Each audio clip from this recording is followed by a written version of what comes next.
podcast about European Ultimate. I'm Ravi Vasudevan, joined here by Liam Grant.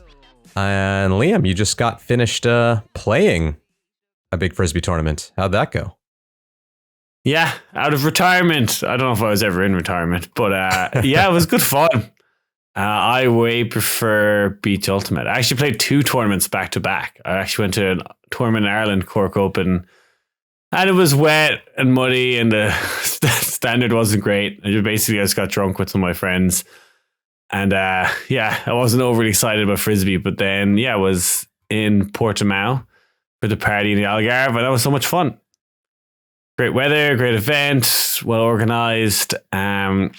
Played loads of really great games of Ultimate, and I can't really play grass anymore, but I can still kind of hang on sand, just about.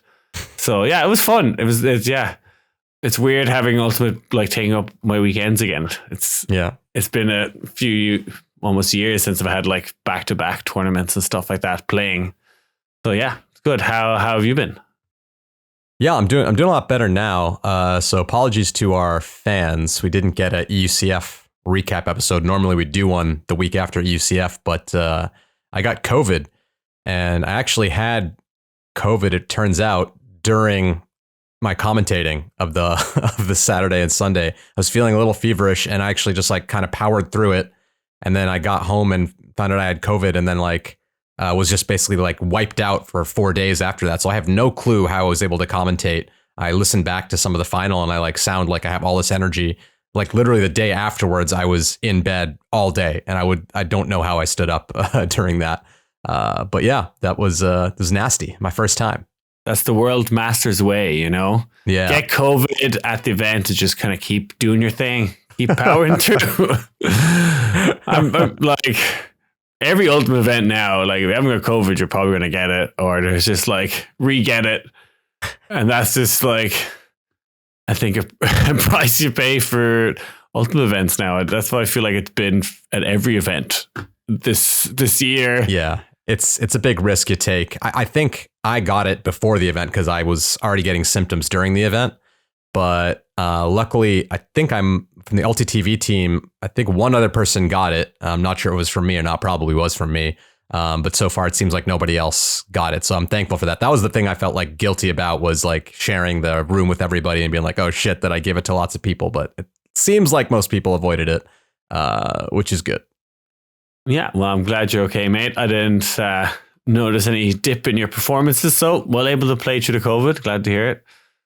Yeah, it's easy. It's easier to do the color. I did one play-by-play game, and that was really hard because it was with 2 teams I didn't know, and I was like looking at commentary source and watching, and I couldn't really get the energy for that. But for color, I can let Lorcan do most of the stuff, and then just throw myself in there whenever he finally calms down for a second. So it's not as hard, but yeah, first time. I'm not a fan. Have you had COVID once or twice by now?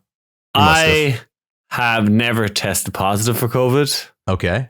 I've never had as much colds and sicknesses as the last 12 months of my life. Okay.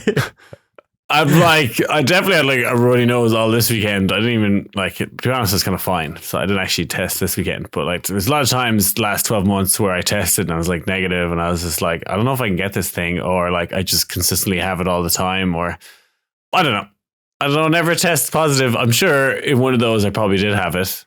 Mm-hmm. Yeah.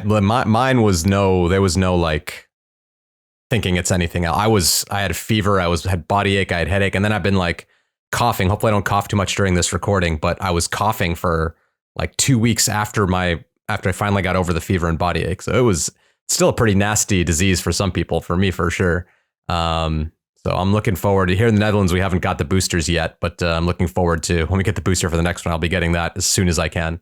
Cause this was a bad experience. I do not wish that on anybody. So stay safe out there. It's gonna be a nasty winter. I think we're gonna get back into this shit again. But I think it's just what we got to live with now. I got my booster like 2 weeks before World Masters, and I was almost trying to like tell the other staff and stuff. It's like, let's get our boosters, like time them with your Ultimate season to try and, I don't know, mitigate symptoms or spread or whatever. I don't know. But yeah, I'm sure we'll all have it again next summer. I don't know. But yeah. Yeah, it's just the risk you got. We all take. I mean, I still think on the field it's not that big of a risk, but like all the stuff outside, staying in hotels together, going to dinner together, like it's just it's going to spread at these events. So just everyone know that's a risk you're taking when you go to these things. But yeah, COVID aside, we had a couple great events happen in the last few weeks, so we get to talk about both of them. So maybe this is going to be a longish episode. We'll see. Hopefully not too long because it's already a little late over here in the Netherlands. But we're going to go through the EUCF and also EBUCC. We can talk about that for a little bit since you were there playing, and we'll get our hands on that. So let's start with the EUCF. Should we start with the bigger stories first, or go through the other divisions? What do you think? Let's start with the other divisions. All right. So I think that the biggest stories happened in Open this year. There's two big ones to talk about, but let's just start then. Let's start in mixed. So in the mixed division, people that were following, things went more or less as a bunch of people expected. I think your picks ended up a bit better than mine, given that we had the Reading Smog difference, I think, and you picked Reading and I picked Smog out there. And I think both of us picked Crit to win. It is what happened. The final was very exciting. Reading made a game of it, and it was the first time Crit really was challenged all tournament. They had a scoreline that was closer but they never felt like they were really challenged. And that's kind of a shame. I mean, I think we knew that going in, that the mixed division this year is not the most competitive one, and Crit's still world-class team. They were missing a lot of players. They're missing Walt Janssen. They're missing Anna Minard. They were missing quite a few key players on their team. Fukushkap wasn't there either. So still kind of rolling through. Still Universe Point win in the final. Reading made it interesting. A very nice final where I think Crit started on O, turned it, and then there was a kind of floaty swing pass, and Lola Dam just ran through, layout D'd it, and Ben Ort broke to floor for the win. So Crit's still really good. Reading also pretty good. That's a bit expected. What maybe was less expected was Leftovers actually doing quite well. They lost to Reading 15-11 in the semi. They won their pool. So Crit and Reading were in one pool. They were the 1-2 there. And then it was Disconnection and Leftovers that made it to the semi. And Leftovers doing a really, really good job there, and ending up taking bronze, which is a team that they've been to EUCF, I think, for the last, I want to say 8 years or something like that. Always there in the mixed division, usually ending quite low. But this team from Brno, in the Czech Republic, doing quite well, getting third place. So I think that's it. Did you have anything else? What do you think of this mixed division? What were you able to see? I'm really glad there was a great final. I think this year started off with some amazing mixed at the World Games, and that really hyped us all on the mixed buzz. And then I think there's a little hangover from that in terms of Worlds and EUCF maybe not being as strong as actually have been in the past. I think there's been stronger mixed teams turning out for EUCF in the past and have been stronger. Well, actually, there's a lot of mixed teams finished in the top 8 of Worlds, but it was just a bit of a weird mix of Worlds as well. But yeah, happy to see the likes of Disconnection and Leftovers maybe putting their mark on the mixed division Europe. Yeah. Finals are good. I think Reading, I've played them in the open division and in the mixed division, and they have lots of really good players, and they should be able to compete for these titles. So it's great to put up a great game. I thought Andy Lewis was incredible. I think he was one of the standouts for them. Also, who had the big flick hot? Was it Roberts? Was that Helen Roberts? On the Reading side, I'm pretty sure she had some great throws. Yeah, they're really good. Rebecca Palmer played great for them. Really fun final to watch if people haven't watched it. Connor Hogan also played incredibly well in the final. He had a couple of really big plays, had one big layout play. It was really cool. We were sitting there in the winner's circle that Ulti TV set up. So I was watching the game there, mainly with the Ranelagh guys, and they were all just cheering Connor Hogan the whole time, basically that whole match. And he was doing really well. So had a big layout catch, had a big D, I think, at one point. Overall playing really well. Yeah, you said, Bex Palmer, also a standout player, I think, on the women's side. And Andy Lewis as well. Andy Lewis was big for them. It's a good team. But still can't beat those young Dutch kids in the finals of EUCF. Yeah, I really want to see the replay of that final assist from Ben Ort, because there was definitely, I think it was earlier on that game, he had a big pivot and a big travel, and I think got away with it. And I'm like, his pivot is so big. I'm like, is that? I don't think you can see it in the replay, but he definitely got away with one big slidey foot. But yeah, it looked like the Reading had that chance. You're like, oh, they're going to do this, and then Lola Dam does what she does best, and they get a big layout block, and it was a bend to floor. Yeah, it was just like, after that moment of the turnover, they just do probably the three best players doing the three things they do best. Yeah. Hey, but when that disc went, I think it was to Bex Palmer, actually, that Lola was covering. And she kind of like slows up a little bit. Not like stops, but like definitely doesn't run full speed through that disc. And you just saw Lola have that little opportunity. And she just took it. She's still such an amazing athlete. Think she got the MVP for the tournament, very deservedly so. I think maybe Andy Lewis got the men's side MVP. One thing we can talk about is the MVP system that the EUF tried to implement. I don't know if you heard much about this, Liam. No, tell me.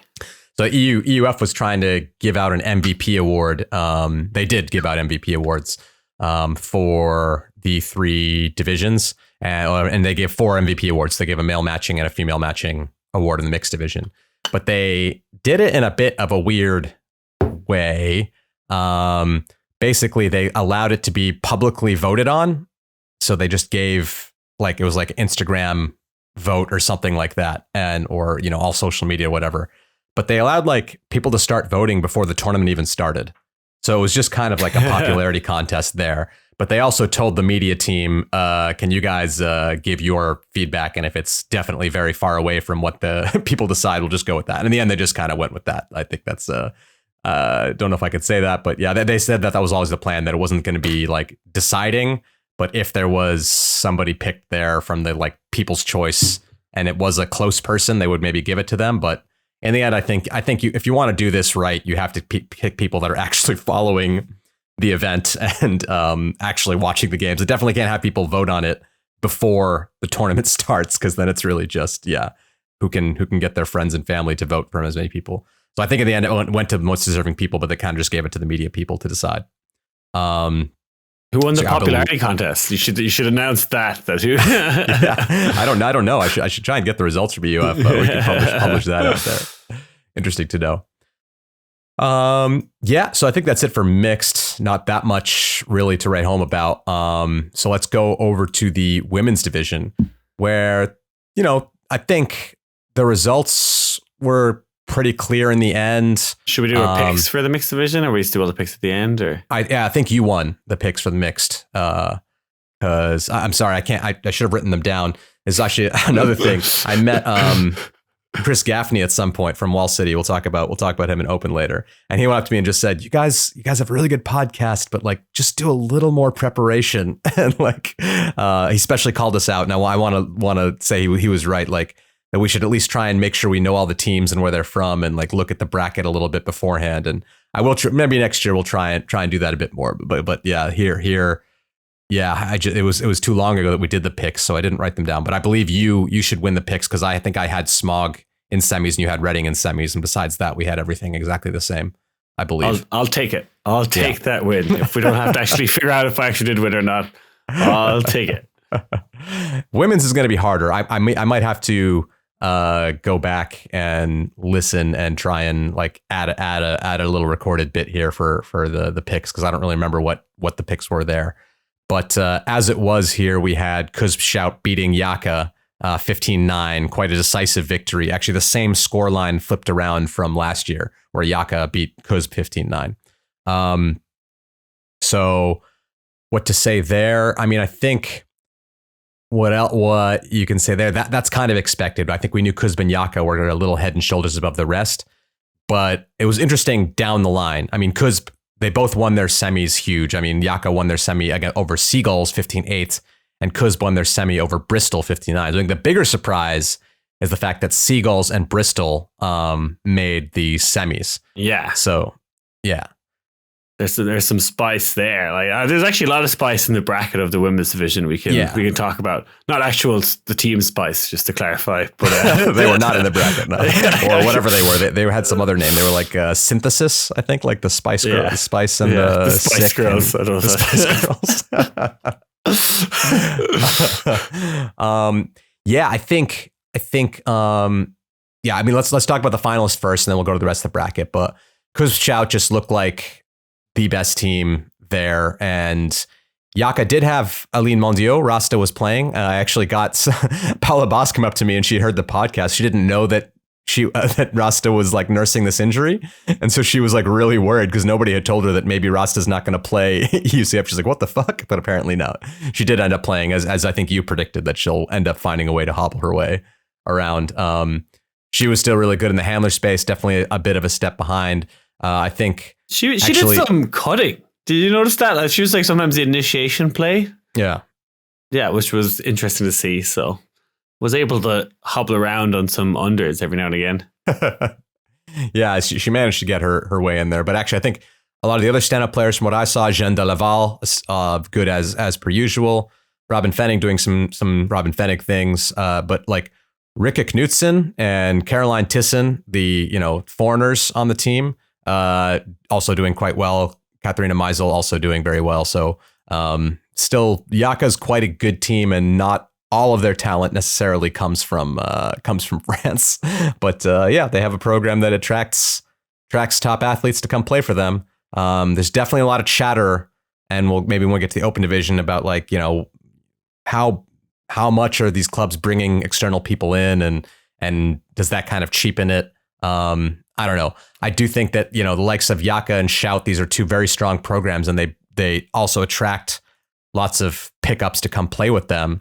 And it gets sometimes you get the point, like, should these, is it just kind of the rich getting richer, and should teams be a little more clubby? It is the rich getting richer, which actually it sucks for the women's division. And like, I don't know, is Maria Castillo? Maybe she's probably living in. I think she's France. living in. I think she is living in Paris. That was a good person to get. And Esther Van Wyk, I presume she's in Belgium. Like, there are two more players to mention who played really well and are great players. And but like, if Bologna and Yaka didn't have their pickups, it'd be a much more competitive women's division.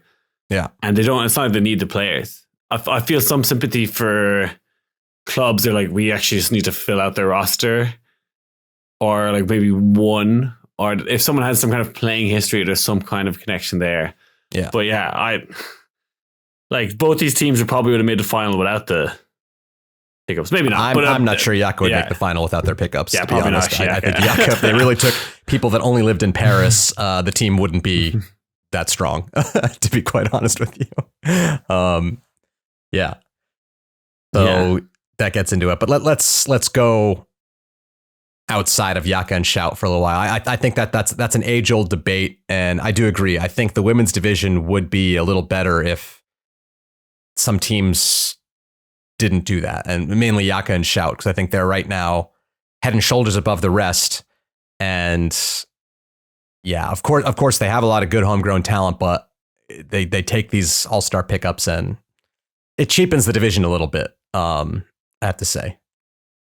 Hot take, Ravi. Yeah. Well, I think you're right, but I don't know how popular it's going to go down. You said it. You said the same thing earlier, so it wasn't like. I'm supporting your take. This is your Ravi's take, and I'm just commenting on it. I want to talk about the Valkyria Shout game. Okay. Did you see the spirit scores for that game? No. Let me take a look here. Valkyria gave 7. Shout a 5, and Shout gave Valkyria a 7. I heard it was. I'm guessing you didn't watch that game. I heard it was not good spirit, especially if you're doing on 5. It's been a while since I've seen like a 5 at a UCF in the like in the championship bracket. You know what I mean? I can't remember last time. Well, there was some other spicy scores in Open that we can get to later. There was one interesting situation there, but yeah, it's quite low. I didn't hear much about the game, or maybe I did. My brain. This is not great reporting for our fans, but my brain was a little bit jello with this. I like had COVID through the whole time. So I was generally doing my game and then kind of like taking a nap outside of that. Did you hear anything else about the game or like what happened there? I just talked to some of the Swedish girls and they were just cheesed off, basically. Yeah. And I would generally say any score like 6 and under, you're this is for goes for any Spurs score under that. I would say you're almost accusing people of cheating. You know what I mean? Or yeah, like I think I'm not going to say which Swedish girls. They're saying it was a team that are going to contest every call and not retract any call. There was some. I'm not going to say which way is better, but look, it was an unspirited game, and I've been on teams that've got that score and blah blah blah. And I don't think Shout are unspirited team or Valkyria are unspirited team, but looks like that game took a wrong turn somewhere, which is sad. But I was looking at the breakdown, they got a 1-2-0-1-1. So they got a 2 on fouls and body contact, a 0 on fair-mindedness, and then 1's the rest of the way. So I think 0 on fair-mindedness really is like saying you don't listen to opposition and you'll contest every call and make maybe some not so nice calls. Interesting. The rest of their scores were okay. They had 10s down the line and 9 and an 8 against Bristol. It's always hard to say. I wasn't at the game, so I can't really comment much about that. Maybe I even commentated the game. I hope not, but I don't think I saw the game. But literally, I forget a lot of what went down there. Yeah, and then I think that Seagulls Jinx game. Yeah, that was streamed. Yeah, that was streamed. That was crazy, and it was a just back-to-back streams of German nationals repeats, and in both cases, the result was flipped on Universe. In women's it was on Universe. I think in men's it wasn't. In Open it wasn't on Universe. But Seagulls coming and getting the win back. They did pick up Kio Binovice, World Games player. She was, of course, very good, but Svenja Prunz, amazing performance whenever I saw them on the field, and Maria Seavalt also doing really, really good stuff. So just very, very good Seagulls team. And I think they had shown this year that they were a top level women's team. And I think a lot of people talked about Jinx. They had more of the World Games players, but Seagulls really, really good. And maybe just getting Kio Binovice gives them that extra edge. And they were able, that was a back and forth game against Jinx, and either team definitely could have taken it. And it was very, very exciting to see Seagulls get the win there. Yeah, I know for our picks, I picked Jinx to make semis and you'd picked Seagulls. So I was cheering for Jinx with that one. I feel like that they kind of brought out a zone. I remember the last few points was it Seagulls, and Jinx has kind of struggled with it. And I felt like Seagulls probably a little bit of the underdog based on German nationals kind of came out with nothing to lose attitude and just won. Yeah, I was kind of a little bit surprised, but fair play to Seagulls. They deserved to win in the end. I think Jinx had it a couple of times close to the end zone to win the game. Mm-hmm. Yeah, for sure. But yeah, they definitely had all their opportunities. Just couldn't put it in. So yeah, really good results to Seagulls. I think it's also great to mention Bristol. They are a team that traditionally has not done super well at the EUCF level. They're usually crushed in the UK and not just crush it, but like look like a very strong women's team when they do it. And then they get to the EUCF and it can't put it together there. But Molly Wedge is just on fire, playing amazingly. She's going to be back out there this weekend playing at the USA Nationals, I think playing with Sixers. And I know they picked up another Canadian, I think they had like a kind of exchange program where Molly Wedge is going over to play with Sixers, and they had a Sixers player come and play with them. I don't remember exactly who it was, but yeah, Bristol doing really, really well, just playing scrappy, hard ultimate, and then beating 3SB. And I think I heard that 3SB might have been up by as much as 4 in that game, and Bristol just came back and won it. So great on Bristol to go all the way to the semis. They didn't, They did come, and they came away with the medal, right? They won the bronze against Seagulls. So yeah, Bristol finally getting UK women's ultimate back up there at the European level, because I think it's been a little while. Yeah, great to see. I think you're right in saying that they've often performed better on British soil than at EUCF. Interesting development for UK Ultimate. I've been told this on the grapevine, so I don't know if it's fully true, that they are separating UK Nationals and EUCR West. Okay. So I do believe, I think it's because Gravity Women won UK Nationals. So I was surprised it took them this long to boot it. But now we're Ranelagh beating Clapham. They're like, oh, it's going to stop. Someone's going to stop Clapham. We better stop Ranelagh stopping them. So I believe they'll be separated, which it probably should have been anyway. But yeah, it's for like Worlds qualifiers, and also like Ireland have never been able to host their region. Yeah. So yeah, that's a little gossip I've heard. So I don't know if that's confirmed, but I do believe it's happening.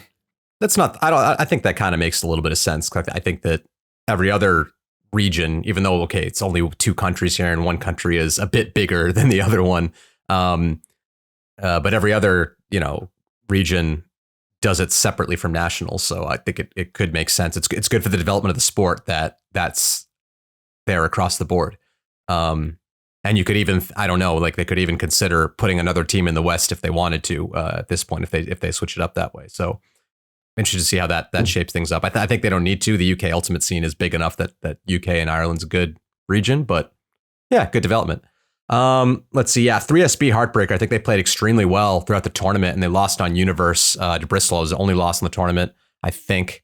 And yeah, they ended up getting 5th out of that, or at least maybe they didn't play Jinx in the 5th place game. There's no result here at there. But yeah, yeah, I think that's another team doing really well, and I think they consider themselves more of the like doing it the homegrown way and like a little bit salty towards the Yakas of the world winning the way they're winning. But anyways, yeah, so I think there was a lot of good stuff down the division, and like you said, it's a bit of a shame that in the end it's just Yaka and Shout kind of being head and shoulders above the rest. I think it's also good to note Box making quarters. I think that's something that is good for Austrian Ultimate. Mantis was very strong in like the pre-2018 Worlds cycle. Then a lot of those players moved outside of Vienna, and it's good to see Box kind of picking up together. Especially, they did get the help of Helen Terra, who I was told has practiced with them all season, and it wasn't just like a random pickup.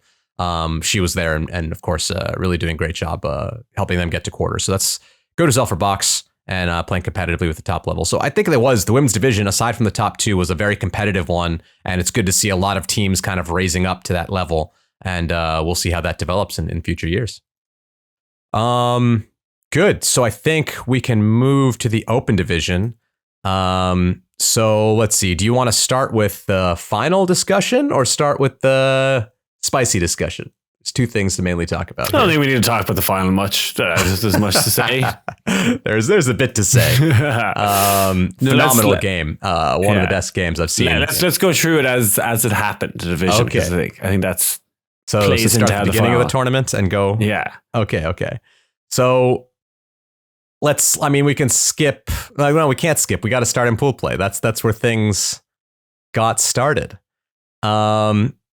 So what happened was, let's see, who did Cusb lose to in pool play? Ranelagh. They lost to Ranelagh. It was Ranelagh the whole way. So Cusb loses to Ranelagh in pool play. And this is interesting. We had already talked about in the preview podcast the fact that Mooncatchers, who I think a lot of people slated to be like a title contender especially after getting 4th at World Championships. This was going to be a team that was in contention to like win it or make the final or, whatever medal, even though they didn't have, their Americans and their, a couple of their pickups. Gail Ancelin wasn't there, but still really, really talented team. But they got a little bit unfortunate of a draw in that they got the 4 seed, which meant that if they won all their games, they would see Clapham in semis. And you had said they shouldn't care about that. They probably won't care about that. They're going to win this tournament. They're going to go for it. Who cares? But the thing is, Cusb lost to Ranelagh earlier before the last round of that.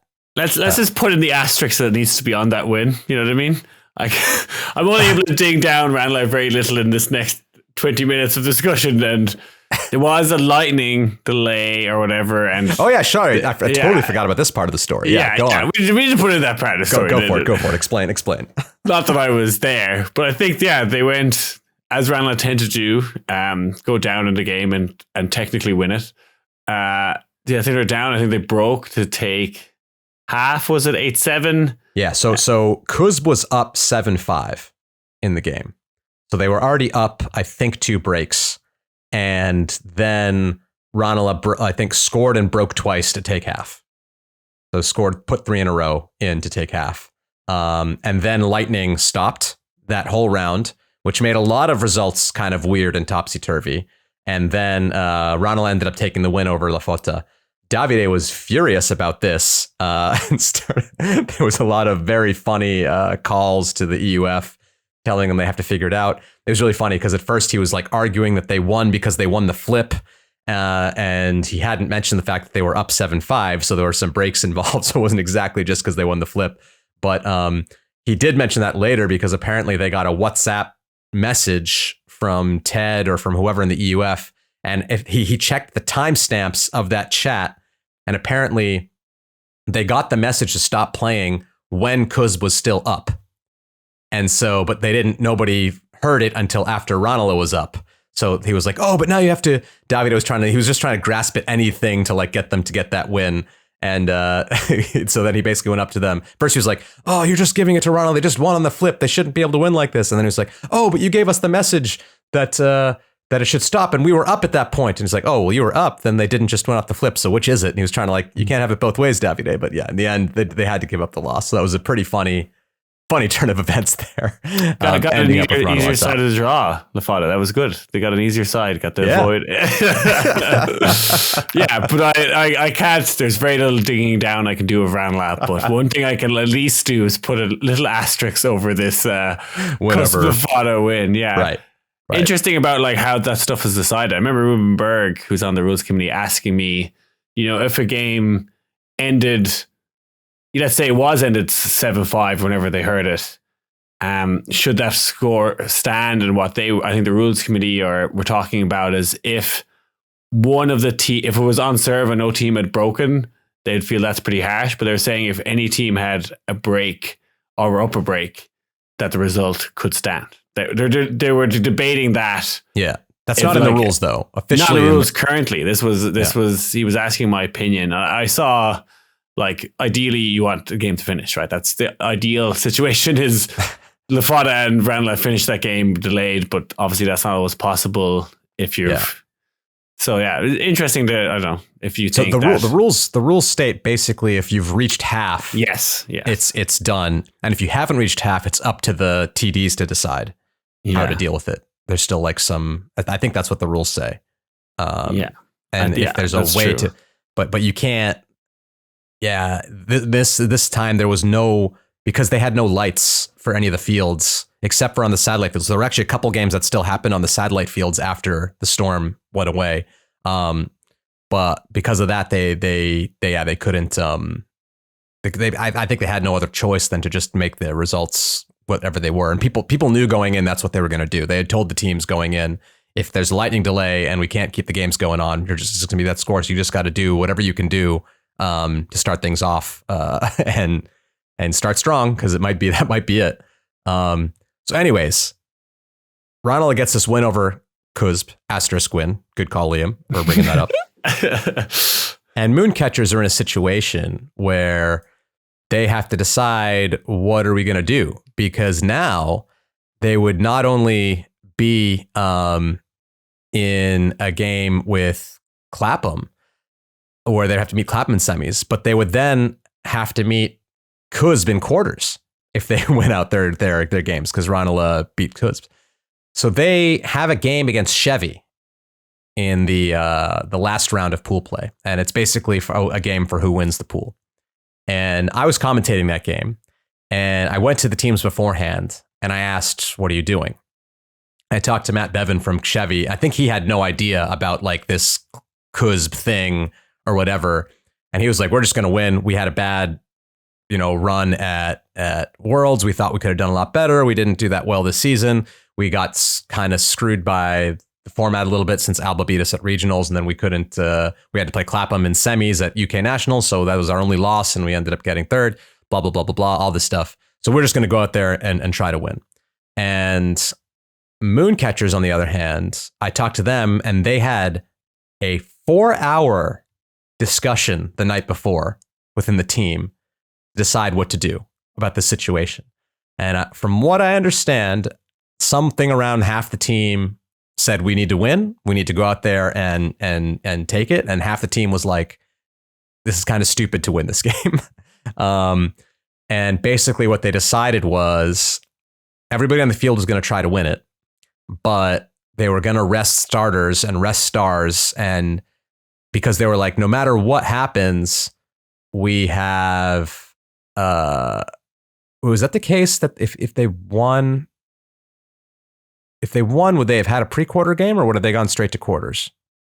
They still have a pre-quarter. I'm pretty sure everyone 16, Everyone had like one pre-quarter? plays 16. Yeah. So it's, you still have a pre-quarter.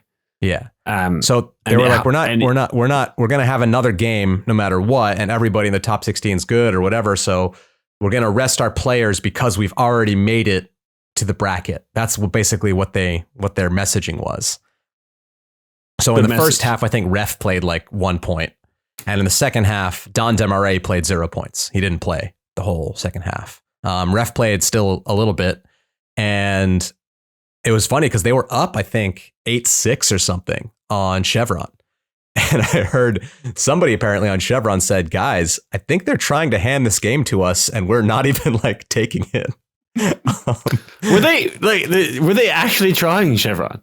Yes, that's what I was told. What? Everything that I was told and everything that I saw on the field. Oh, God. Made it look like they were trying. Because I watched the game and I just presumed both of them were trying to lose. That was Chevron trying to. Jesus Christ, Chevron. I have no evidence that Chevron was trying to throw that game. They just like they made a bunch of mistakes, but like it seemed like they were just doing it. Like that. But in the end, Chevy thing to do to not like. If they tried to lose, they probably would have fucking. Not one or the other way around. Yeah. I was like, what? Like, whatever they tried to do, they would have done the opposite. So it was. So you were there from the outside looking in. I was like, we're streaming a game where seemingly both teams are trying to lose, and are trying. The real talent was who could disguise it better. That's what I was taught was like going on. Like who could, make it seem like they're trying. No, but it was so clear watching Mooncatchers that a bunch of them were trying. Like Arvid Orlovskis was out there like cheering from the sideline, trying to pump his team up. He just wanted to win. He was like, I want to win every game here. I want to prove like he's the type of player that just wants to, he doesn't care who he's going to face in the next round. He just wants to beat everybody in front of him. And there were other players who didn't care. And there was like, I don't know what to say. Like I heard, this is all secondhand knowledge, so secondhand word stuff. And I've heard people contest this, so take all this with a grain of salt. But I heard that there were times where either team was scoring and like visibly players on the team that scored were like, fuck, like sideline players were upset that their team was scoring late in the game. So definitely I think there was for sure players on both teams who wanted to lose. But from what I understood, each team was still, Chevron was definitely still trying to win as a team, and Moon were saying we are going to try to win on the field, but we are not going to play our stars a lot. Now, that all still gets to that all is well and good, and then we get to the final point of the game. Veteran move. Ref Yonkers, he's on that line. He's like, I need to be on this line to make sure the right thing happens. So Ref gets a pass, and he throws this hammer swing to Spappins.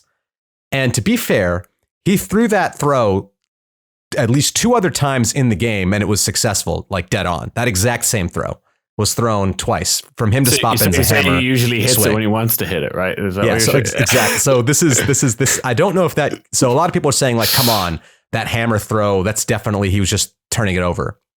But I would say that's not evidence that he was like that decision isn't evidence that he was turning it over. But the fact that he hit it perfectly 2 other times is a bit weird. And then the big questionable thing is, did he play defense after the turn? Because like there was a couple passes that Chevron made, and then they had just like basically 2 wide open passes with people kind of jogging behind on D. Definitely not playing with the urgency you would play for universe points on defense. It's really hard to judge here what happened. It's hard to get inside someone's head. You know that I could tell the ref didn't play the first half, so he was obviously of the mentality that they didn't need to win the game because he didn't need to win it for them. And can he separate that out in his head when he threw that throw? I don't know, man. I cannot get inside the head of people to say whether this was an intentional game, because that's against the rules. It's against the rules to like throw the disc over and then not play defense and give it up. Like they weren't trying as hard as if that was a quarterfinal, they would have played completely differently. That's just a fact. So like, where do we draw the line here? And like, I want to tie in the fucking other streamed games. Like, why did the streamed games in the open division were the biggest bunch of farce ever? Because like Ranelagh did the same thing. It's just in a slightly different capacity. But Ranelagh playing Munich, they'd already won the group. It didn't matter. No one cares then. Everybody does this, right? Nobody cares in that situation. Yeah, so Ranelagh didn't play Ferdia, and like they still like made some layouts and grabs and stuff, but like they're still would have played that game differently if it mattered, or if they thought it was in their, you know, there was some benefit to it. Now, I'm not saying anything the players on the field probably slightly differently did try to win, but like there's still some connection there. I just don't care. I think, which I haven't spoken to any of them nor like was there, I think that Mooncatchers were quite happy losing that game. Didn't really matter. I think it's the same case as Ranelagh. It was just like, this game doesn't matter whether we win or lose. We're going to go there. We're going to have fun. We're going to play Frisbee. But most of all, we're not going to get injured. We're not going to run our good players. It feels different though, right? Do you not hear that? Do you not feel that? Like, it does feel different when the win does not affect where you land in the pool versus like throwing a game to move your position in the bracket. Something feels different to me about those two things. Yeah, no, it was different. Yeah, made for that was the only entertaining part, was me trying to figure out if they were trying to lose. That was the only interesting thing of watching that game. So that's what I was annoyed about it. But yeah, I think they'll all say no, we were trying and it was just different resting. But I think I just can't believe. I think the shocking bit of this podcast is, you're saying Chevron was trying. Like, they did not celebrate very much when they won. Like, that was the like. I said that too, but everybody I talked to seemed to at least told me. I don't know. People just didn't want to tell me that they were throwing the game, but everybody I talked to like seemed to think. Of course, I'm not going to tell you there. Bevan is a crafty man as well. Yeah. But he was going all out saying like, "Oh, I have no respect for Moon if they're going to think that way. Like, this is not what." Like, he was very. He went real hard. He knew the Pats, right? He definitely, like, you're saying he did. Like, you're saying he didn't know what was going to happen after that. That is a fact. That is a lie. He definitely knew what was going on in the rest of the tournament. I think. I'm not saying he didn't try his best, but I'm saying he didn't know what the ramifications of that game were. That was them trying. Really? Wow. It's hard to say. It's hard to say. Yeah, I will say Samuel Cameron played amazing, and that's a player I didn't know that well before this tournament. I saw him on another couple games. Was maybe their best player. Really, really top quality play out of him. That's one of their fun thing, I guess I could say. I think what happens is you get players who like to be videoed and be on stream, and that happened in the Ranelagh game as well. There's people who just want to like love the camera, and they'll always try hard, or at least try and do something cool. You know. Anyways, Liam, I think we have to move past the game and then go talk about what the result of the game was. The result was that Mooncatchers then had to go play 3SB in the pre-quarter, who are basically Fooey. And by the way, 3SB, change your name back to Fooey. This 3SB experiment didn't work for y'all at all. You were wearing Fooey jerseys still. Like, whatever. I know you're majority 3SB players, but Fooey is the international Czech team. Go back to that. This was no good. But Mooncatchers beat 3SB 15-11, decently, I think, comfortably in that game. And then they go on to play Ranelagh. And then, this is the whole thing. Oh, we're going to have an easier quarterfinals. And everybody like everybody that heard that Mooncatchers maybe threw a game. A lot of people don't like that. And it was really funny because Mooncatchers went from, I think, at Worlds to being the heroes of Europe, to being the heroes of International Ultimate, everybody's favorite team. At this tournament, when they made that throwing a game-ish decision, lots of people then started being like, "Oh, really? They're that kind of team?" And and then when Ronald beat them, everyone was thrilled. Like everybody that was not on Mooncatchers was so happy that like a team that would try to throw a game and game the system ends up eating it in quarters and losing to Ranelagh. And apparently in that game, I didn't see it. It wasn't streamed. It was supposed to be streamed, but actually EUF messed it up and then put the Wall Cities Heidi's games on stream instead. We had already told them to stream Mooncatchers Ranelagh, but eventually the other one was streamed. And that was also funny because Ranelagh had, I think, a 9 or 10 game losing streak on stream up to that point. So this maybe helped them out to not have to play Mooncatchers on stream. I heard it was a fucking unbelievable game, and I'm so annoyed that game wasn't streamed. I thought it wasn't streamed because you streamed both Mooncatchers and Ranelagh already, and none of the other two teams. You streamed Mooncatchers and Ranelagh in the most farcical, non-important games. And I was like, why are these fucking games being streamed? They should have been taken off straight away, off the stream, and then we would have had the good quarterfinal. No, we were slated. That was the pick. We were picking that one. We had already streamed Wall City, I think, as well. And I don't think we thought Heidi's was going to have the upset. So we thought that was going to be a pretty big blowout game, actually. So at least that did get streamed. That's good for Heidi's because they got the win there. But yeah, I did hear that Ref Yonkers had a drop, maybe to make it universe or something or the other. There was a little bit of pressure on it, but very similar to the Holger Beutenmüller drop in the EUC final, like just your top player making a drop at the wrong time. But yeah, apparently phenomenal game. And Ranelagh went out and beat Moon apparently very fairly and just playing incredible ultimate there. And I thought that was a matchup that favored Moon because I didn't think that Ranelagh really had the height to contend with what Moon can put out there. I mean, they don't have that many really tall players. And I thought that was a very favorable matchup for Moon in quarters. But Ranelagh went out there, just played better ultimate. Yeah, I guess we can touch on it more when top of the final that Ranelagh are pretty good, unfortunately. Yeah, we're not there yet. So I think we mentioned quickly Heidi's beating Wall City. I was talking to the Wall City guys. Some of them, I already mentioned that we talked to Chris Gaffney a little bit. And he does want to come on the podcast at some point. So we'll have to get him on at some point. He can talk about, Jogo Bonito stuff and Wall City stuff. So we'll try and get him on. It'll be a nice off-season pod with him at some point. But I was talking to them and they were really confident. They were really happy with how they played up to this point in the tournament. And they were super confident going into this game against Heidi's. And they talked about how, everyone says it's just Conrad Schlor, but like they have a very good team around him. And they're like, nobody mentions all the turnovers Conrad Schlor throws away and stuff like that. I'm like, yeah, whatever, dude. He's your best player and you need to understand that. But came out here and Heidi's just outperformed them. Heidi's, it has to be said, had a little bit of help. It wasn't just the Heidi's team. It's very much built up of these like U24 players in Germany. It's a totally new generation. Hans Tiro's gone. All of those older Heidi's players are out of there. But they have some help from Jonathan Meyer-Butling, who's apparently a Frizzly Bears player, picked up with them, and they had a couple people from Aachen help them out because I think it's a lot of just the people that became friends on the U24 German team. They came together.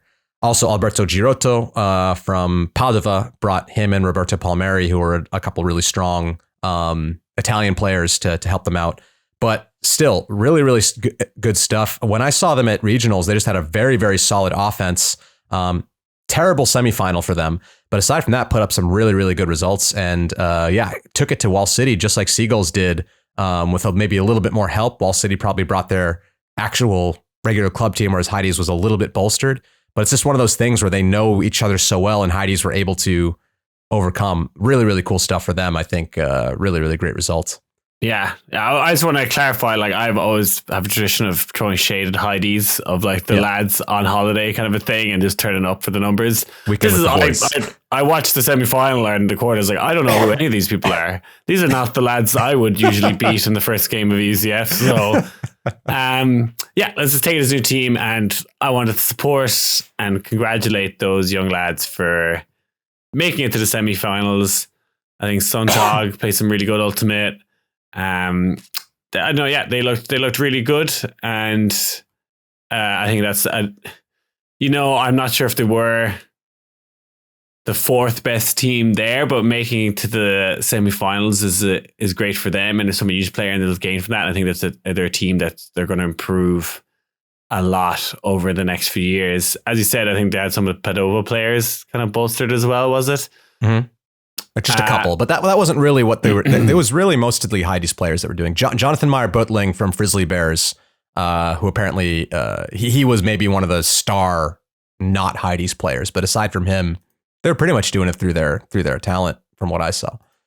Cool. Yeah. No. And I think they only lost that game and then the third place game to Lafota. I think they might have been undefeated going into that. They had an easy route, as did Wall City, to there. Yeah. Okay. And that is a fact. And had they come up against Mooncatchers or Chevron, I think they would have lost. Because I think those teams... They took Lafota to 15-13 in the bronze medal game, and I heard both teams were actually trying there. And I talked to Lafota. They said, no, Heidi's a really good team. So they told me that was...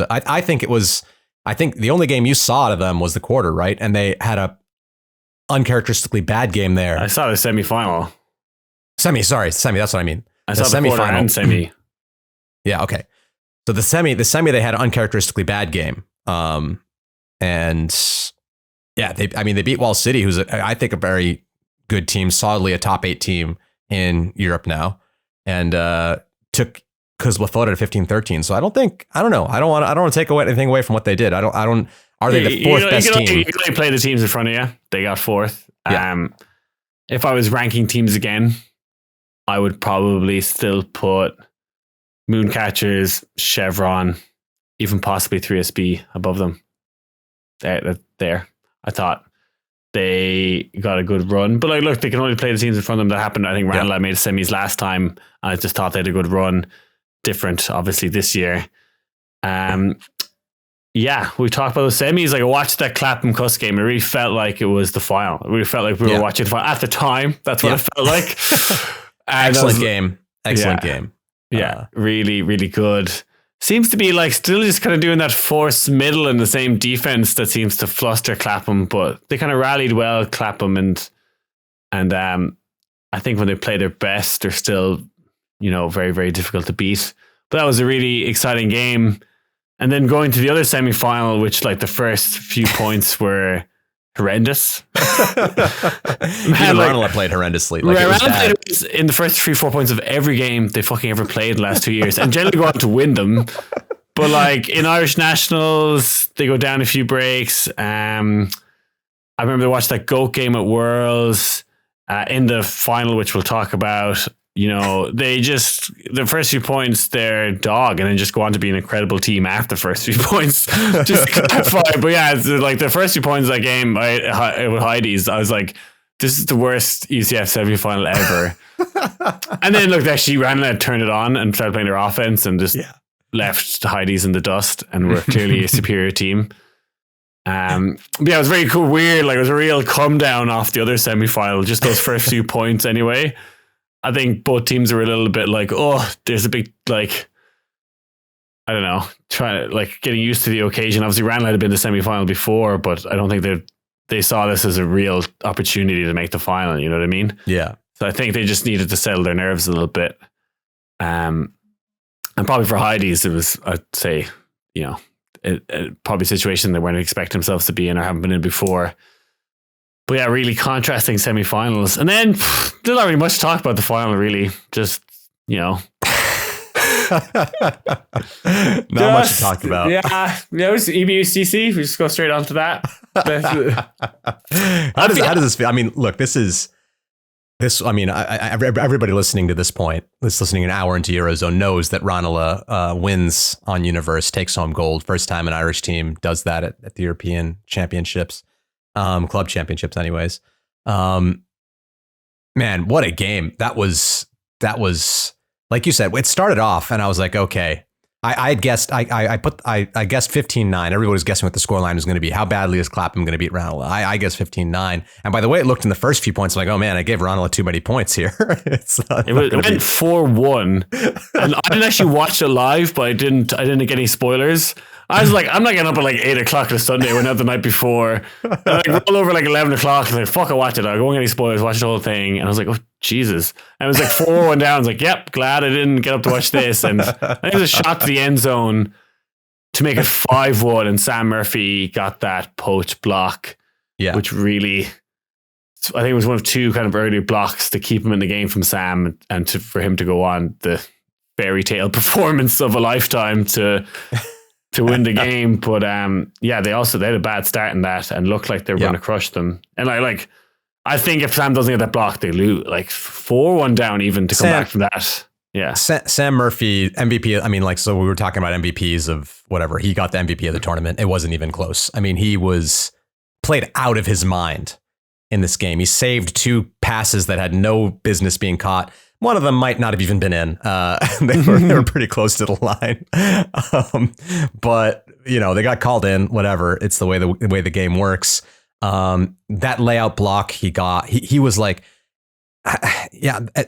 in the points before that, when Clapham's D-line was on offense, it looked like they were scoring with ease. Like Ranelagh's O-line defense was terrible. Like could not put any pressure on Clapham's D-line offense. And it just took like Sam Murphy to make a ridiculous play to get the game. And I totally agree with you with that he doesn't make that layout D. They don't win this game. I think it would have been not even close. I think that would have started to take the belief away, even though I know they say they're such a mentally strong team. They never doubted themselves, whatever, blah, blah, blah. Like it was getting really, really far out of reach. And that layout block was just incredible. I didn't know much about Sam Murphy before this game, but yeah, he was by far the best player that I saw at the tournament. Yeah, I think having played against them, I've always felt that Sam Murphy, Luke Doyle, who was actually injured, Ty Deavy, those 3, and maybe Jack Matt to a certain extent who had to come across with Luke Doyle, but those 3 definitely are unmarkable when I've played against them. They're that fast, athletic. The 3 of them have always been a bit spicy. Sam's had games where he's had a lot of turnovers in the past.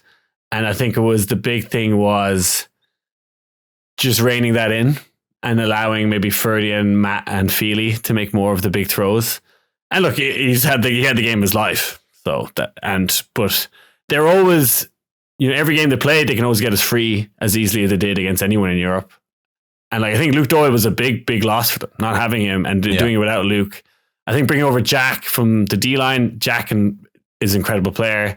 I think he fits in the O-line fine, but I think it was a big loss to their D-line actually not having Jack. Jack was one of the big players on the D-line with the likes of Dean, who was insane all week, in fairness to him. Yeah. Is an absolute rascal off the field at every tournament party I've been to.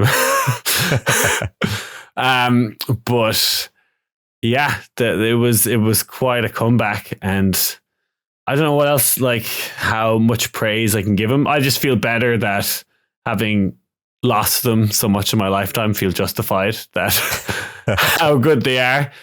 I thought Clapham, all credit due to Ranelagh just by playing insanely good offense. I think that's what won in the game, but the Clapham line had some weird mistakes towards the end of the game. They kind of did just swings that bobbled up or into the ground from Abrams and Mead and stuff, guys who were so solid. It was bizarre. The Ranelagh's performance, insane, deserved winners.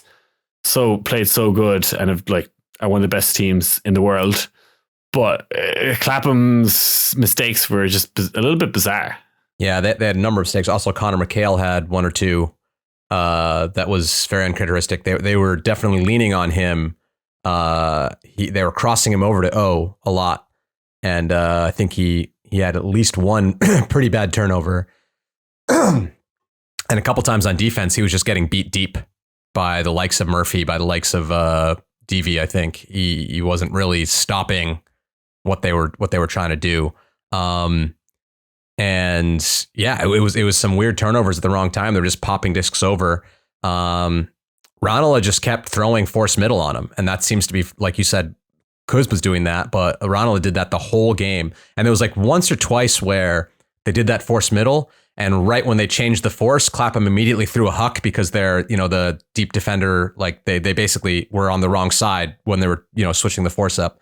And I thought maybe the force middle wasn't working, but eventually it did manage to get the turns they needed. And they said, I talked to him after the game. Did you guys ever like doubt that when they were throwing these hucks? He's like, no, that's what we think is going to fluster them the most. And we force them into passes and do everything. And they just kept it up. It wasn't like super crazy strategic and, advanced what they were doing. They were just really trusting this force middle and just playing with athletes that could handle Clapham.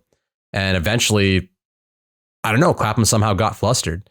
Yeah, and I think their offense, you talk about McHale and chasing them. I know Ian French in like a kind of a post-match interview mentioned that like they weren't worried about any other team, that they could play the offense they want to play and beat anyone. And usually I would say like that's kind of stupid. But he's actually right in this case. I think their cutters are so good at getting free that they can get free against anyone. I think their handlers are really good handlers, particularly like their cutters, I wouldn't say are amazing at zone, but Ferdy and Feely and Shane Corcoran. I'm glad Lorcan started saying his name. I'm just going to call him Corcoran from now on because it's kind of funny. Yeah, we just created Corcoran? a name. What is the right? It's Corcoran. It's just a normal Irish name, which is very popular. And then Lorcan for months was saying Corcoran, and now it's just kind of funny.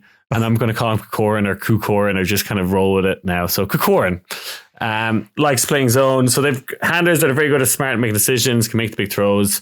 Cutters can get free, and it's just, it's a formula that I said in like the last pod. Usually the people that beat Ranelagh are themselves. It's probably their cutters taking on throws they shouldn't, I think, is often how they lose. And Ty Beaucairn did his best to throw out of bounds, but Sam Murphy just wouldn't let him. So yeah, like a few things went their way and came off, but yeah, pretty incredible for Ranelagh. Great for European Ultimate overall. So I was cheering for them. I had the weirdest morning because I watched that and watched the Reading game, the group game, and I was like, I just cheered for Ranelagh and now I'm cheering for Reading. I'm like, who am I? What is going on? So is Shane Keenan the young guy? Yeah, he's super fast. He was actually amazing on defense. Got a bunch of clutch plays for them and was like driving the D-line offense. Really impressed me. Another player I didn't know that much about. Yeah, he's one of those like drives. I would say throws the hucks that he's good at throwing hucks. Not even sure that the options are on when he does them, but sometimes D-line offense you need a bit of spice. I think he didn't do that much. He actually played quite well. Oh, he got one that got like tipped and was like picked up by Ty Deavy, wasn't there? Was one weird, like he's super fast and like in that Pelt Ranelagh All Ireland's final, he ended up marking one of our cutters Soup and shut him down, and like he is super fast and a super good player, and he just has a bit of spice in his throws. As Dean has actually, I think, gotten much better at picking the right moment to make the big throw. He had some great throws all season, and I'm glad he's letting his ultimate do the talking now than his actual talking, because he's very good. He's a very good frisbee player, and yeah, they had a few guys on that D line that really stepped up, but they just have a lot of depth. They have a lot of depth, and there's a lot of other really good players in Dublin that weren't on that team. Yeah. They also had three coaches. I mean, they had Ian French, Leo Micklem, and Sarah Melvin out there. I think a lot of teams, Clapham still pretty much doesn't have any coaches. I mean, I think they have a coach at practice now, someone told me, but still not coming out to games. And I think they just took it seriously. I was talking to, I think it was Micklem before the game and Sarah, and they were saying, maybe it's easy to say that now, but they were saying that the focus for this season was this tournament because they didn't have a great season, actually. Yeah, let's talk about the not good stuff more. They got fourth at UK Nationals. They didn't do well at WCC. They didn't do particularly well at any of the other tournaments. But they said that the goal was EUCF. Like that's what they wanted to do. And I like that, actually. I think that that's what it is in America, right? Like they care about their club championship more than anything every year. And in Europe, sometimes when we have these other big events, since so much of our community goes to these big events, EUCF can feel like an afterthought. But I think if Europe wants to improve, it has to be with our club championship has to be the thing that it matters almost the most every year. And that's really hard to do on national team years, and it's really hard to do on WCC years, but that's almost every year that there's something else there. So I like that Ranelagh said, like, this is what we came to do, is like win the European title.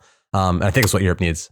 The difference, I think, for Ranelagh was, one, didn't have any of those American schmucks with them that they had at Worlds, you know. Those all-star pickups really holding them back. But one thing to get off those pickups was a toy rocket, which was, I think, the big difference in Ranelagh and later on in the season. Who picked up with them at Worlds? I don't even know who was there. Chance Cochran. Oh, yeah? Which one of the Lauries? That one number 42. Was it Ben Laurie? Will, the younger guy. I think he's a Bravo player, and he brought the rocket. He brought the rocket, which Bravo also biggest contribution to his team. I think so. Yeah, it's funny like how they came, like, I don't know. I keep saying 20th. I don't even know where they finished. Somewhere it doesn't matter. In the middle with like three great players. I think actually the biggest thing was enjoying themselves, and I think All Ireland they went in with a different mentality, and they kept that mentality for Euros. I think this just suits them, whatever. They're having so much fun. Yeah. They're having so much fun. And I think this also speaks to a bit of what we talked about earlier with pickups, because maybe they had those American pickups for Worlds, but here at UCF, this was all basically an all Dublin affair, right? Like, these are all people that were grown through Ranelagh. They're all living in Dublin. Like Luke Doyle came out of Cork. Okay. Who else? But they're not taking pickups. No, it's purebred team, and like there's actually a lot of good players who, like, Ranelagh's committed to crazy amount of trainings and workouts and stuff this year, and I think that's, you know, paid off for them. I think Sam Murphy said that like they put in the hard work, and this was just the payout. But it meant a lot of players, you know, Killian Flynn, Keith Myrna, like really players 100% of the same level of that O-line, but weren't able to commit for I'm sure good reasons, like people have lives and work and stuff, but basically you couldn't make the team for that. And, you know, that was kind of a bit of a controversy in Ireland, but they wanted, you know, a team that worked hard, trained hard, all living in Dublin, going to trainings non-stop, and that's what won them. So yeah, that needs to be acknowledged. And like, I think I'd say they've trained harder than any other team in Europe this year. I don't know that. I'm not everyone's trainings. I'd say like them and Clapham and Bologna probably train the hardest of any teams, is my guess. So that needs to be acknowledged. But I do want to just mention again, I don't want to take anything away from Bologna. They won their UCF, you know what they did, but they always take like 5-ish all-stars from other clubs that want to play with them. And that's fair. It's within the rules. I'm not like saying anything else, but something feels cool about Ranelagh doing it without doing that, without bringing any all-stars in that are driving their O-line, without bringing anybody, you know, from other places. It's and so just much doing better. It. And I have so much more respect for teams that do it, just so you know.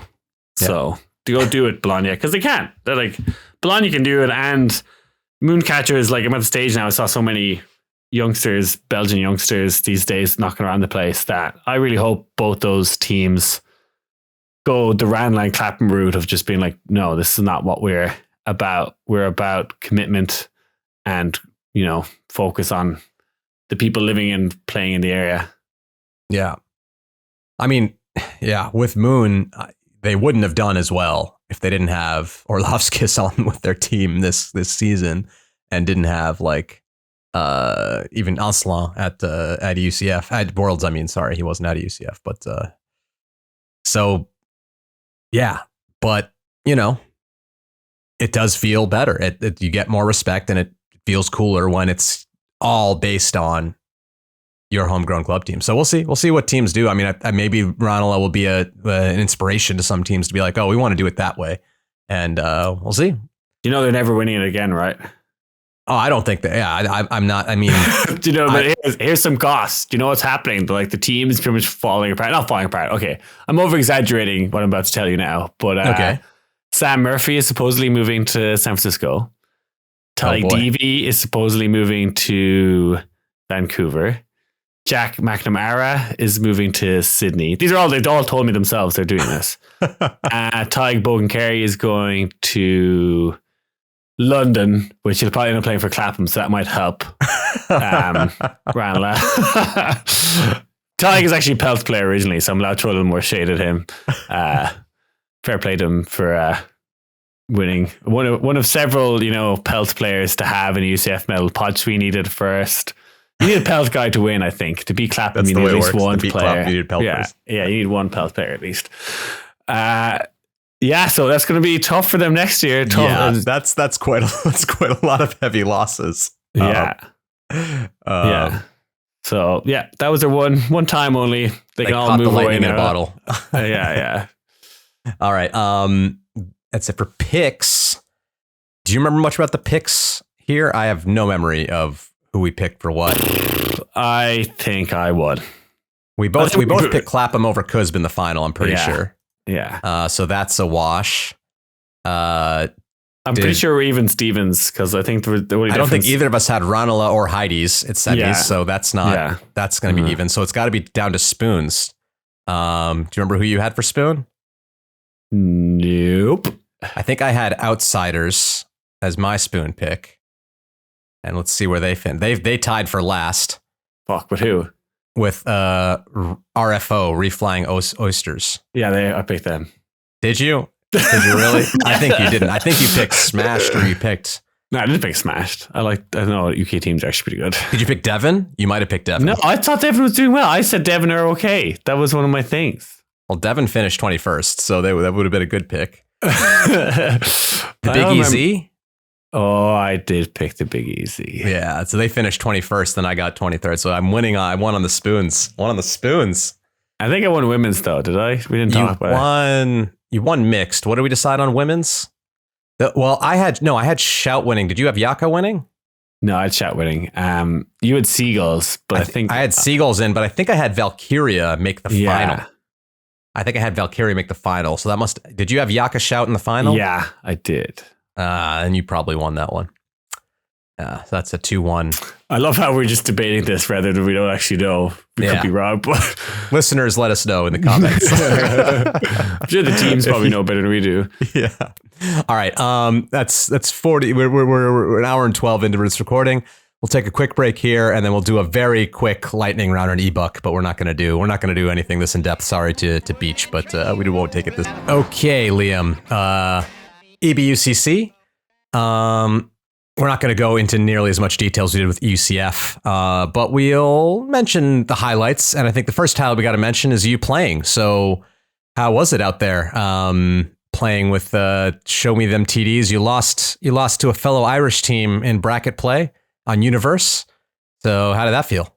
Oh, I'll tell you about the whole thing. It was nice playing beach again. I always felt like I was kind of a half decent beach player.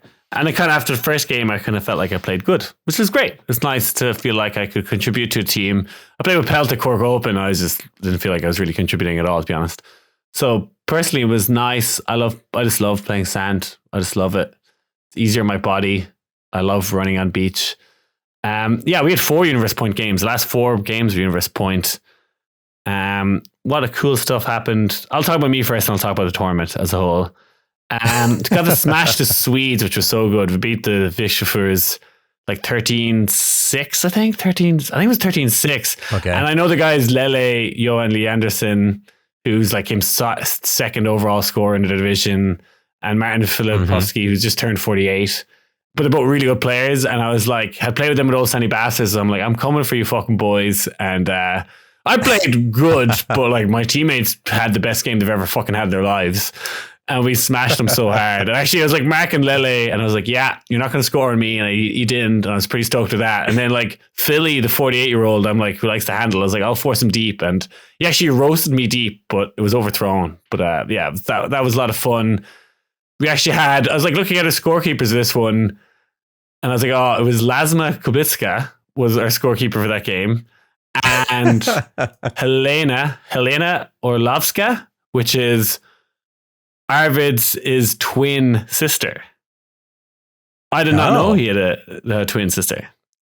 So that was cool. I was like, and she's a good ultimate player. I think she's had an ACL injury, but she played, I think, Latvia under 24 or something like that. But she has an injury which kind of kept her out of the limelight for a little bit. But I think she's a very good player as well.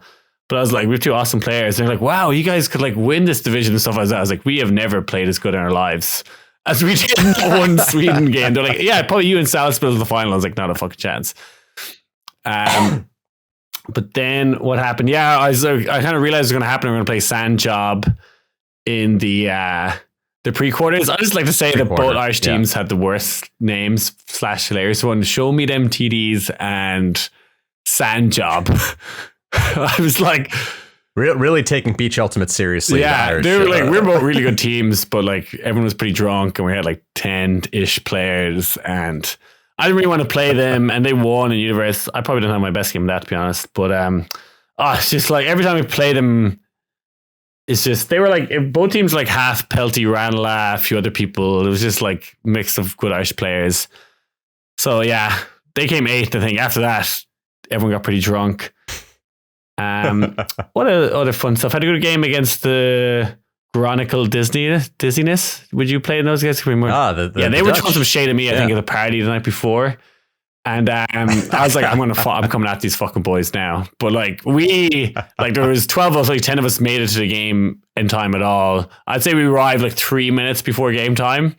And like we'd see them doing drills and stuff.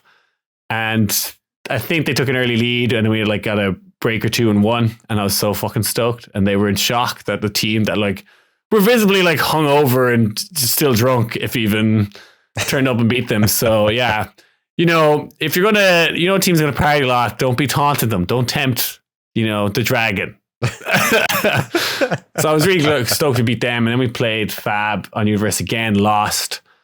What's your man, Toro Hams? He was marking me the whole game. We had a good battle, actually. That was fun. Mm-hmm. Yeah, they won Universe. They were just good. I would like to finish 9th. But yeah, it was so much fun. A great tournament. A little bit expensive. It was like 150 quid player fee and like team fee as well for what is like, a few days, I think. But it's well run. Like, in fairness to Sophia, Pedro, Patrick, they run a good thing. It's going to be fun.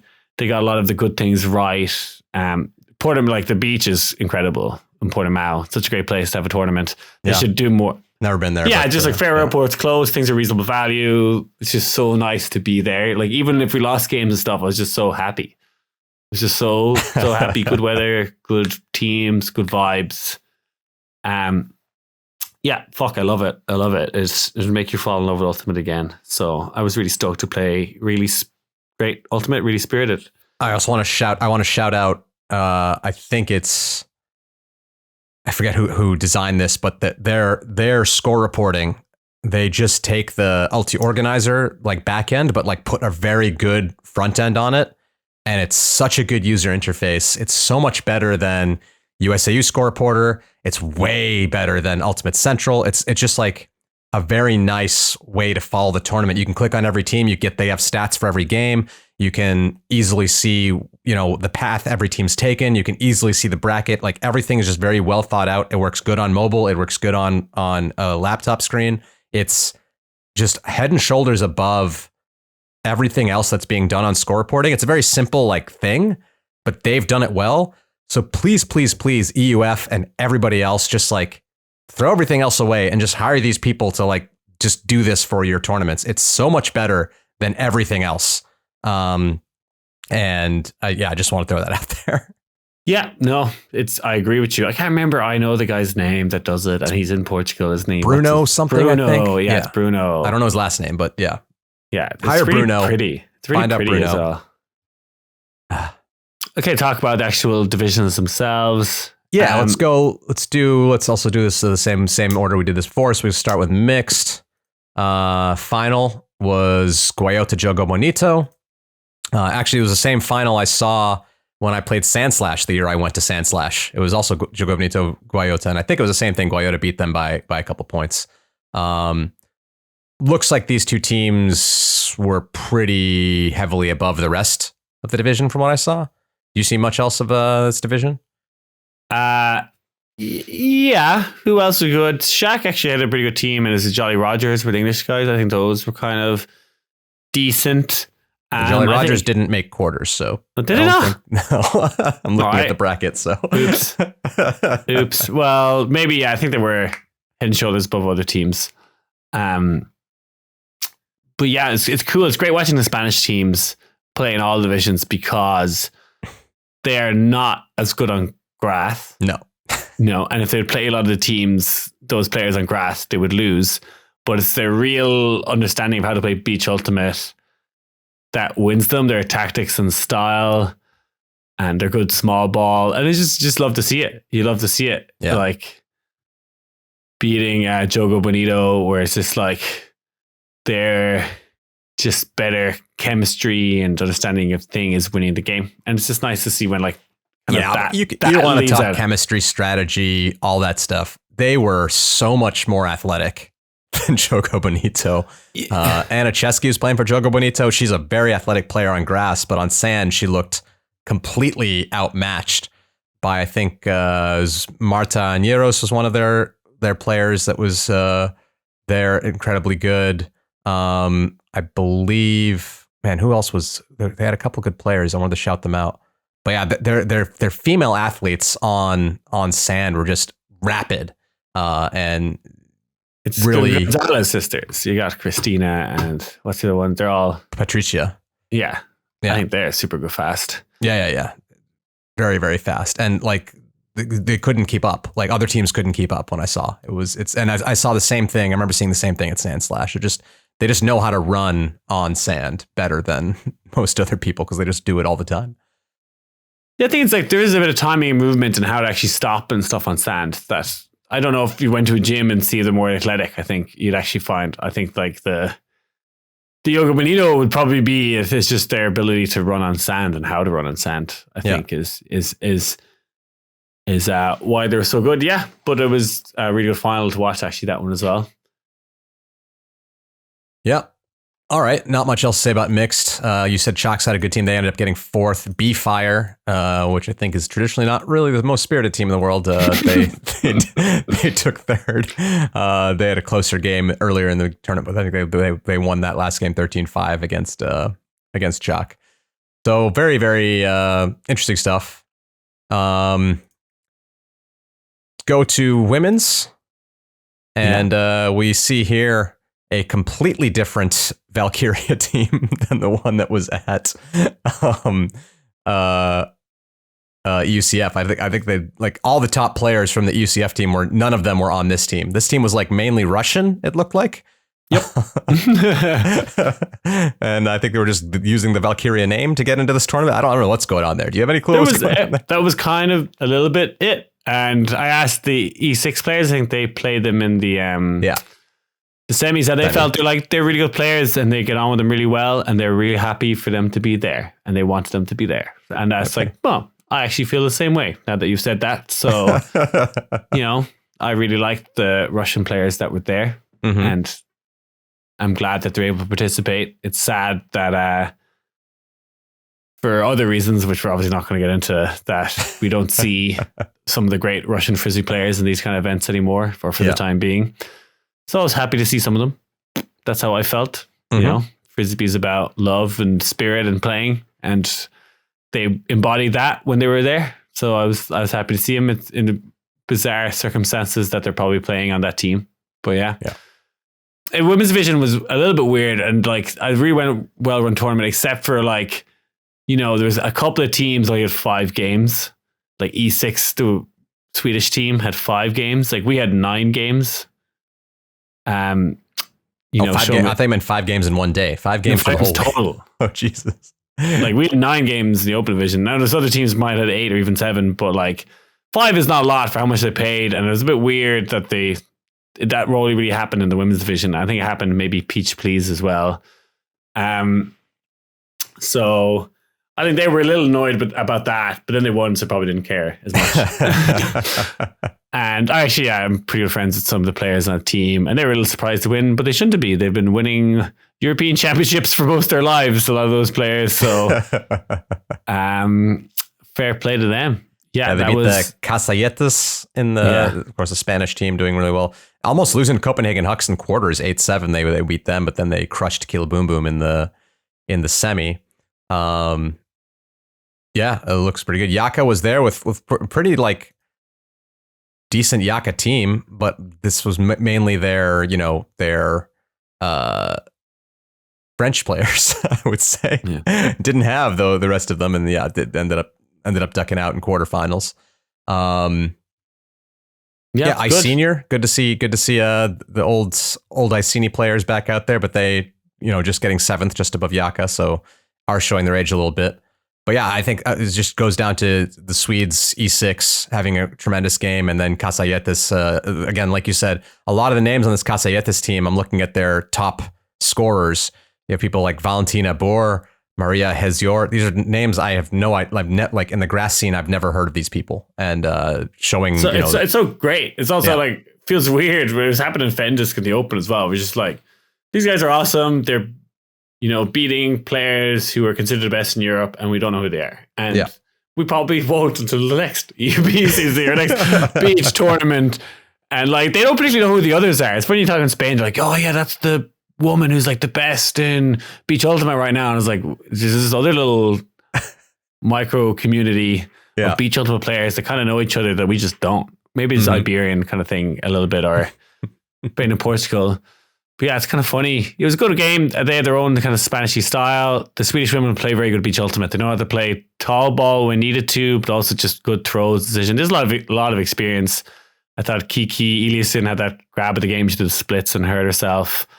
Annika Lindqvist was incredible. Sia Tim, really, really good players. That deserved to win. It was a really good hook there in that last point. Watch that final. I thought it was a really good final. If people want to go back and watch it, it's definitely a nice one.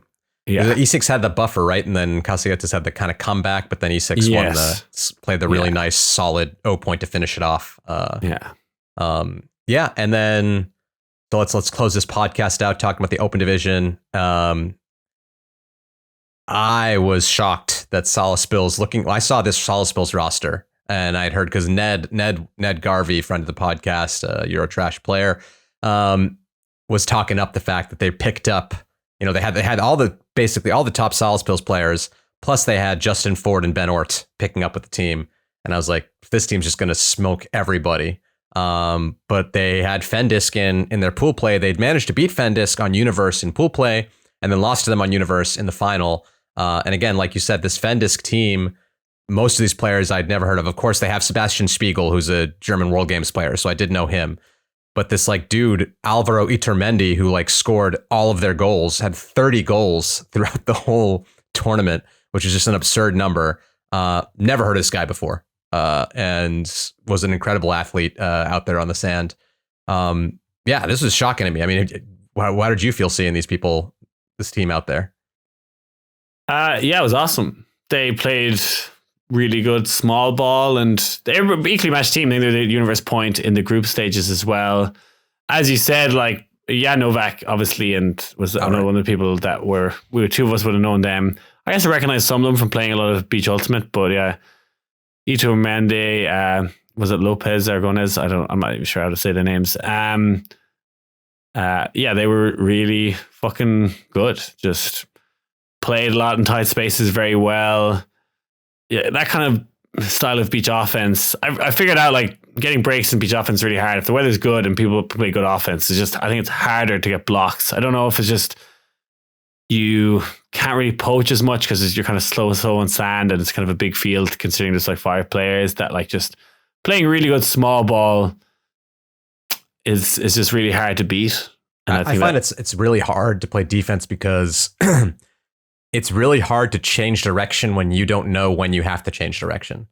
So if you make a hard cut as an offensive player, but when you're going to plant and go the other way, you almost always can get a buffer even on people that are faster than you, because they're having to react to when you do it. And on grass, you can do that a lot faster. But on beach, just the knowledge of when you're going to change direction adds so much more advantage. And I think it levels speed a little bit as well. I'm sure if me and Justin Ford had a race on grass over a certain distance and a race in sand, I think that, the margin would be tighter with Justin behind me, obviously. But, so I think that does help teams able to kind of punch up a bit. Yeah. Yeah. Want to Weird shout that out, they want to go on. shout out Solaris and Jet Set also. Both teams make, I think Jet Set, Belgian team, Don Demarais, who we talked about before on Mooncatchers, being their star player there, helping them get to a bronze medal. Solaris, a team, got the Dobrnovsky brothers. I think Kamila Shieki, is he also on that team? Yeah, we lost them. They were pretty good. Yeah. And they were down, I think, 12-9 against Krakens in the quarter. And I watched that game, and they came back and won that. And like Krakens just fell apart, and they just capitalized on it. It was really, really impressive to see them do that, because I thought they were going to be out, and then they made it to the fourth place. Yeah, they were good. They beat us quite a lot in the first game. I don't know, by a good bit, because we hadn't really played well. We had a weird three-way tie with Freesbees and the Swedes. So the Jet Set and Freesbees both had a lot of young players there that looked really good. I think Belgium are the kind of, obviously Mooncatchers did as well, but they've created a dynasty, I think, similar to Bologna now. I think they're doing that in Belgium. I think they're going to be the big youth teams of the future. Yeah, Justin Ford kind of turned over in the final, hooking to Orlovskis. Yeah, that connection was working really well through the semis and the finals, and it just one throw that was kind of the difference. And I think Justin's a very good player, and I think Orlovskis was very reserved, which was like, as a fan, and it was like, do something crazy, throw it lofty to Orlovskis, and it's like, oh, they're just doing the right things. And they just had that one kind of error towards the end of the game that maybe cost them. Not putting it all on Justin. They had chances earlier on. Ned Garvey got away with some turns, I think. Yeah, he had a turn, but they got it back. He had a bad one. He had a pretty bad good. one where he overthrew Giannis Bernance, I think, and then he got it back. So he got two nice goals. Yeah. He didn't celebrate them as much because I think he knew he was like, I made a mistake there, but. Yeah, one of them was off of a really bad turnover that he got it back, and he got the score. He was like, the narwhal. Surprised to see him on the O-line, but I think he was just there to not fuck up. He did that pretty well, but mostly. Well, he got away with doing it anyway. Yeah. Yeah. That's I was told we should call Arvid's Yanis from now on. That's his nickname, yeah. No, that's his actual name, Arvid's Yanis Orlovskis. But apparently he doesn't like Yanis as much, so we should just call him that instead. He doesn't like Giannis as much as Arvid's? Yeah. So we should we should call him Yanis. This is what his sister Helena said. I think she was annoyed. She's saying that my brother got two names. I was like, oh, is your middle name like Yanis, or is that like something else? Like, no, he just has two names and I've one.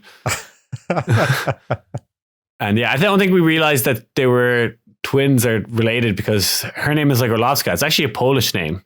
It's not actually a Latvian name. So like Orlovskis and Orlovska. I think that's how it works. Correct me if I'm wrong, somebody. I certainly won't.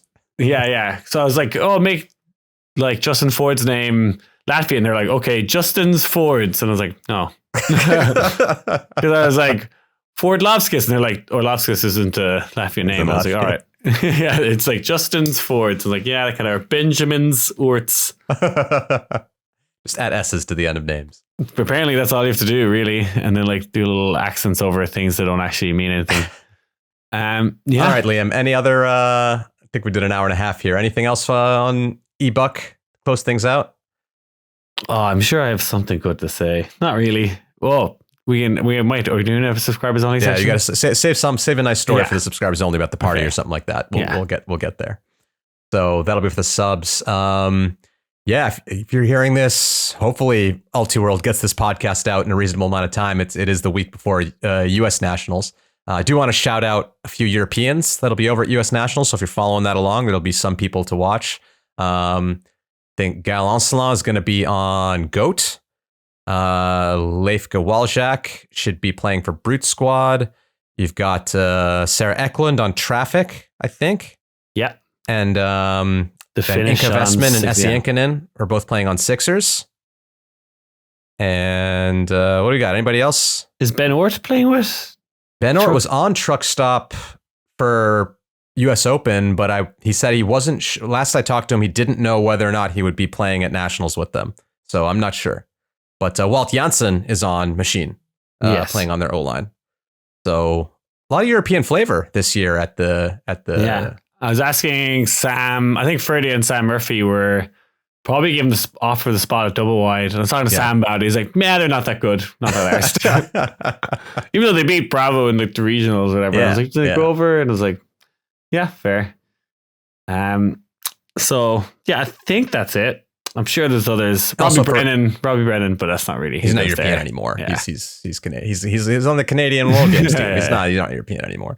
And maybe for international flavor, Tom Tullett, I think, is playing with Chain Lightning, so he'll be out there doing stuff. So a lot of cool international players to watch. I'm excited to see Leifka because I know that Brutes had kind of a bad season, and then at regionals when Leifka was there, they showed up and played really well. And a lot of people were wondering, like, is she going to really? She's been playing amazing this season, so we'll see. She can bring it and bring Boston back up to being a semis contender or something. I think they're a 2 seed in their pool. Even I think it's Molly Brown. They have Molly Brown in their pool, and typically Brute's the team that beats Molly Brown, but they've lost a bit of their talent. They don't have Cami Groom anymore, whatever, all that stuff. So, but can Leifka bring them back up and challenge them? It'll be interesting to see. Should be fun. And of course, for international flavor, there's tons of Revo players there. Like the Cardenas sisters are both going to be on Molly, and Manji Ferrero is going to be on Brute as well. I think that Ospina is supposed to be on Brute squad, but I think she's still injured, so she's not going to be able to play. And Cartagena and Montaña were on Bent, but they didn't qualify. So yeah, international flavor is going to be there anyways. Nice. Cool. So yeah, that's going to do it for this episode of Eurozone. I hope you guys enjoyed the European season. We might be back to talk about European indoors, maybe do a couple off-season episodes. Chris Gaffney will hit you up. I know you wanted to come and talk. We should get a talk with Tom Stiles. He did say this was his last tournament. He did the EBUCC and he's done. So we should Tom, we got to get you on an episode and come and talk about your commentary career. We'll do one of those. His rap. He's actually, I've heard lots of his raps, but I think this is the first time you have one on YouTube. His EBUCC rap. You don't like it? I like it. I'm not the biggest Tom Stiles rap fan. I like Tom Stiles commentary. Tom Stiles rap. It's that level of cringe that you like. Maybe it crosses over the line where you like it, but I'm not sure. I like it. Maybe just because I got a buttery biscuits mention that I'm mildly biased. Your biscuits buttery or something like it. Yeah, well, it's just like you gotta. Like it does feel like your dad rapping a little bit, but I also love that. I think Tom's got his style. That wasn't meant to be a pun. Of his personality that if you know him as well, it's just I think it's just brilliant. He's happy to be the uncool, cool rapper dad, and I think he's good at it. I think he actually can write good raps. You're nodding like that you don't actually agree with me in that I have much love for Tom Stiles. I'll leave it at that. Very good commentary. We focus on the commentary. And you know, commentary source, programming. Also really like his contributions there. Lots of love for Tom Stiles. I'm going to leave it at that. But we'll have Tom on. We can talk all about his rap career and his commentary career. But for right now, for Eurozone, I've been Ravi Vasudevan. I've been Liam Grant, and we will